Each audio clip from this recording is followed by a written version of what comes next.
Une caméra film est une caméra qui sert à filmer des longs métrages. Elle fixe l'image sur une pellicule de 16 ou de 35 mm. Cet appareil fonctionne comme une machine bien huilée et ses composantes complexes sont d'une précision extrême. Le tout est une merveille de technologie et d'ingénierie.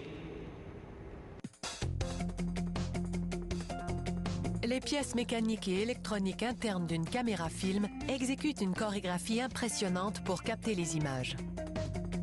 Pour fabriquer le boîtier, une machine à fraiser informatisée découpe des ouvertures précises dans un bloc d'aluminium. Une sonde balaie ensuite le bloc afin qu'un ordinateur puisse vérifier que l'usinage respecte les spécifications d'ingénierie. Une variété de perceuses et de lames informatisées entrent alors en scène pour façonner le couloir du film, soit l'élément qui maintient le film en position pour l'exposition. Une meule complète cette tâche hautement précise. Le couloir est poncé sur un tambour rotatif recouvert de poudre de diamant et d'un composé de polissage. Un ouvrier applique ensuite de la colle sur le guide film qui pousse le film dans le couloir. Il applique aussi de la colle sur le mécanisme de mouvement, y joint le guide, puis visse le tout.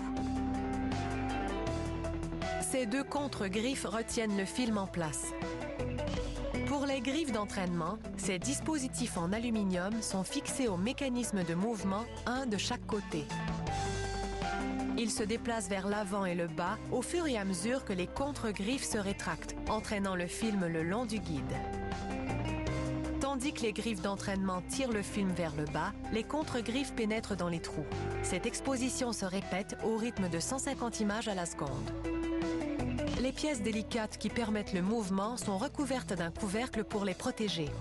Un autre couvercle est vissé de l'autre côté.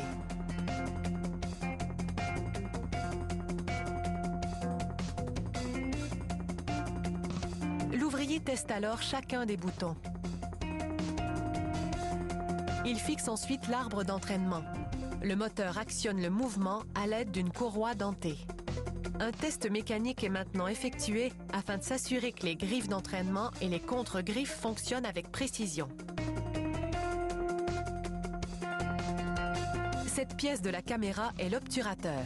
Il est placé entre le film et la lentille. La moitié de l'obturateur est recouvert d'un miroir.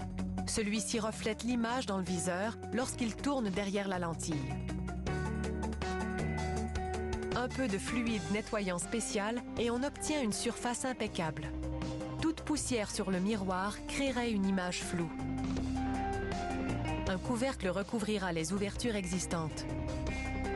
On voit ici l'obturateur et le miroir pivoter à l'unisson. Dans ce modèle, l'obturateur est électronique. Il nécessite donc une minuscule puce et des fils électriques avec des connecteurs aux extrémités. Le technicien scrute les pièces et les connexions, puis teste à nouveau les composants électroniques afin de s'assurer que tout fonctionne bien, à commencer par l'obturateur.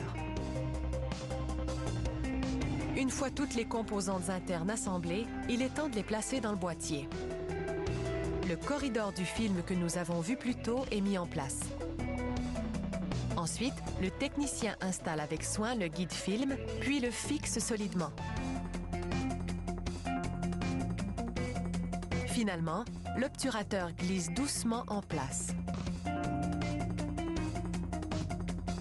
Un des côtés du boîtier est recouvert d'un couvercle afin de protéger la carte de circuit à l'intérieur. Un contrôleur d'accessoires est placé délicatement par-dessus ce couvercle. Il faut des bruxelles et une main ferme pour insérer le verre de visée à travers la monture d'objectif à l'avant du boîtier. Finalement, la lentille est mise en place à l'avant, au centre. Comme la structure de la caméra est maintenant complète, le chargeur contenant le film est mis en place.